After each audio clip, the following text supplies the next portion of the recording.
এই পৃথিবীতে আপনি যা কিছু মনে করেন আপনার, আসলেই কি আপনার? কখনো গভীরভাবে ভেবে দেখেছেন যে জমি আপনি কিনেন, যে বাড়িতে আপনি থাকেন, এটা কি আপনার? আপনি শুধু কিছু সময়ের জন্য ভাড়া দিয়ে যাচ্ছেন। আপনি কাউকে বিয়ে করেছেন, আপনি আপনার মৃত্যু পর্যন্ত অথবা তার মৃত্যু পর্যন্ত আপনি তার সঙ্গ পেলেন, কিন্তু আপনি কি তাকে ওন করেন? নো। আপনি শুধু আপনার জীবনের ধারাবাহিকতা রক্ষা করছেন। আপনার হাতে যে প্রচুর টাকা, এটা কি আপনার? আপনি শুধু কিছু কালের জন্য এই টাকা দিয়ে আপনার প্রয়োজন মেটাতে পারবেন।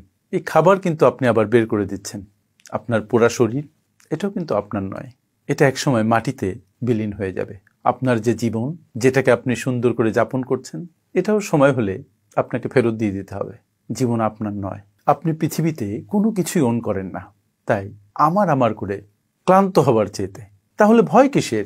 এই পৃথিবীতে কোনো কিছুই আপনার নয়। তাই দুশ্চিন্তা ছেড়ে দিন, ভয় ছেড়ে দিন, ভালোবাসতে শিখুন। ধন্যবাদ।